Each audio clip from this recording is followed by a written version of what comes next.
नमस्कार दोस्तों, मैं हूं डॉक्टर सुषमा जाधव। मैं कंसल्टिंग फिजिशियन हूं और आप देख रहे हैं मेरा चैनल हेल्थ सेवी, जिसमें हम लोग हर वीक एक इंटरेस्टिंग टॉपिक पे साइंटिफिक इंफॉर्मेशन आपके लिए लेके आते हैं, ताकि आप अपने और अपने परिवार के हेल्थ का सही से ख्याल रख पाए। आज हम लोग बात करने वाले हैं एक इम्पोर्टेंट और हमेशा पूछे जाने वाले सवाल के बारे में। क्या ईसीजी और 2D इको यानी इकोकार्डियोग्राम, ये जो टेस्ट है जो हार्ट के लिए की जाती है, क्या इससे हमें नसों के ब्लॉकेजेस के बारे में पता चलता है? क्या इन दो टेस्ट के मदद से हम लोग हार्ट की कंडीशन पूरी तरह से समझ सकते हैं? तो आज हम लोग बात करेंगे कि ईसीजी इस टेस्ट से हमें क्या पता चलता है, 2D इको इस टेस्ट से हमें क्या पता चलता है, क्या इन दोनों टेस्ट से हमें नसों के ब्लॉकेजेस के बारे में पता चलेगा, और अगर नहीं तो ब्लॉकेजेस को समझने के लिए, जानने के लिए सबसे बेस्ट टेस्ट कौन सी है।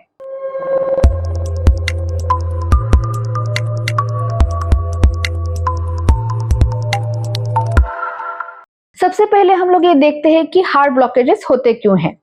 हमारे हार्ट की जो मांसपेशियां है उन्हें ब्लड सप्लाई या पोषण तत्वों की जरूरत होती है, और ये जो पोषण तत्व है या जो खून है ये उन्हें पहुंचाने का काम करती है ब्लड वेसल्स, जिन्हें कहा जाता है कोरोनरी आर्टरीज।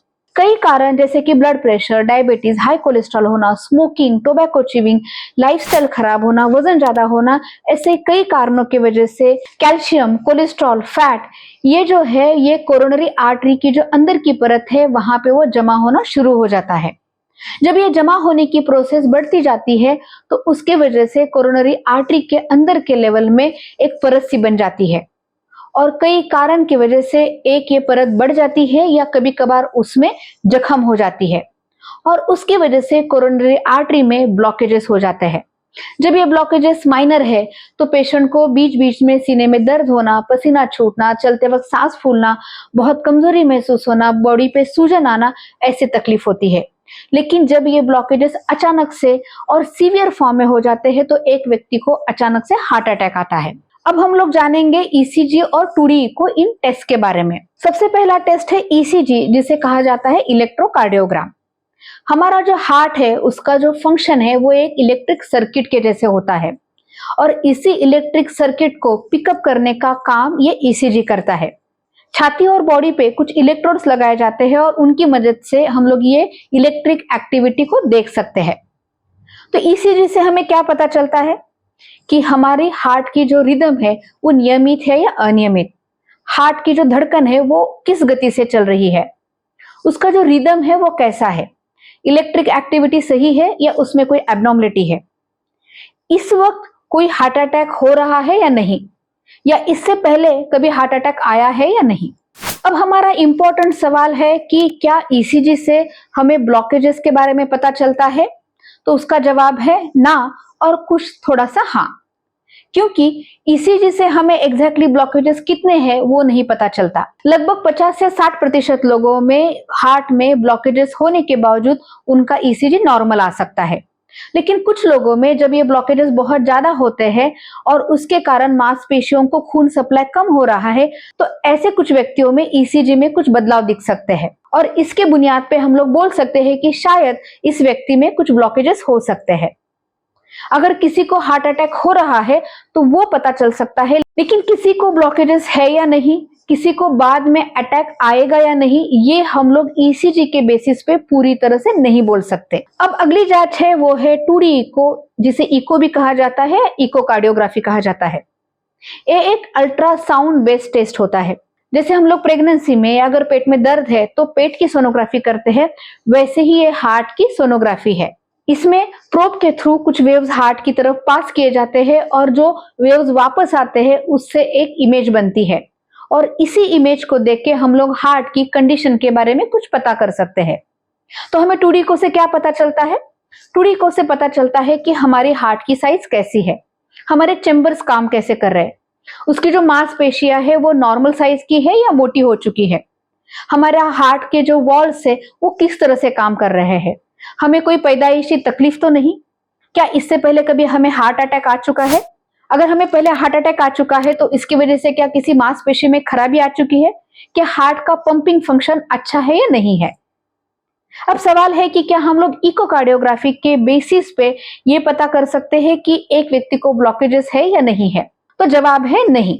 अगर एक व्यक्ति को बहुत ज्यादा ब्लॉकेजेस है, उसकी वजह से उसका हार्ट का पंपिंग फंक्शन खराब है या किसी मांसपेशी को डैमेज हो चुका है, तो ही हम लोग इकोकार्डियोग्राफी में देख सकते हैं। इसे हम लोग रीजनल वॉल मोशन एब्नॉर्मलिटी कहते हैं। लेकिन एक व्यक्ति को ब्लॉकेजेस है लेकिन उसकी मांसपेशियों में कोई डैमेज नहीं है, उसके हार्ट के फंक्शन में कोई बदलाव नहीं है, तो हम लोग इकोकार्डियोग्राफी के बेसिस पे वो पता नहीं कर सकते।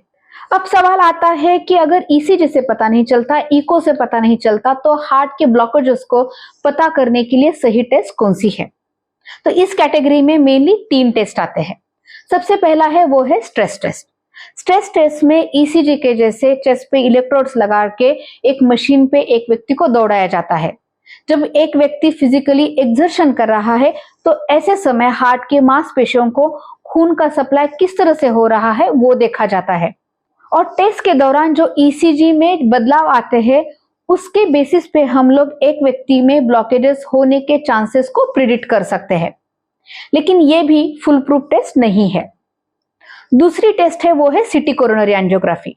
जिस तरह से हम लोग बाकी पार्ट का सिटी स्कैन करते हैं वैसे ही हार्ट के ब्लड वेसल्स का सिटी स्कैन होता है। एक स्पेशल टेस्ट है और इसकी मदद से हम लोग जो ब्लड वेसल्स है उनमें ब्लॉकेजेस के परसेंटेज को डिटेक्ट कर सकते हैं। और तीसरा इफेक्टिव टेस्ट है वो है कोरोनरी एंजियोग्राफी। इसके लिए पेशेंट को कुछ घंटों तक एडमिट करना पड़ता है। एक छोटी सी नली खून की नसिका में डाली जाती है और एक डाई की मदद से कुछ इमेजेस क्रिएट किए जाते हैं और इससे हम लोग हमारा जो हार्ट के जो ब्लड वेसल्स है उनको प्रॉपरली देख सकते हैं, ब्लॉकेजेस देख सकते हैं, उसका परसेंटेज समझ सकते हैं और कौन सी नसिकाओं में ब्लॉकेजेस है ये भी हम लोग जान सकते हैं। तो याद रखिए, साल में एक ईसीजी रेगुलरली करना बहुत अच्छी बात है, लेकिन एक नॉर्मल ईसीजी या नॉर्मल 2D को हार्ट पूरी तरह से तंदुरुस्त होने की गारंटी नहीं लेता। और इसलिए जब भी हमें कोई डाउट है या हमें सांस फूल रही है, छाती में दर्द है, हम लोग डायबिटीज के मरीज हो, ब्लड प्रेशर के मरीज हो, स्मोकर हो, लाइफस्टाइल अच्छी नहीं है, ज्यादा वजन है, तो ऐसे समय अगर आपको हार्ट ब्लॉकेजेस के बारे में जानना है तो सबसे बेहतर टेस्ट होती है stress test, CT coronary angiography और कोरोनरी एंजियोग्राफी। तो याद रखिए, जब भी आपको कोई डाउट हो या आपको कोई लक्षण दिख रहा है तो उस लक्षण को गंभीरता से ले। सिर्फ ईसीजी नॉर्मल है इसलिए घर पे ना रुके, जो एप्रोप्रिएट टेस्ट है उसे करके अपने हार्ट के हेल्थ के बारे में पूरी जानकारी ले। ये वीडियो आपको कैसा लगा या हमें जरूर बताएं। बाकी लोगों के साथ भी शेयर करें ताकि वो भी अपने हार्ट का अच्छे से ख्याल रख पाए। हम लोग अगले हफ्ते फिर मिलने वाले हैं। Take care.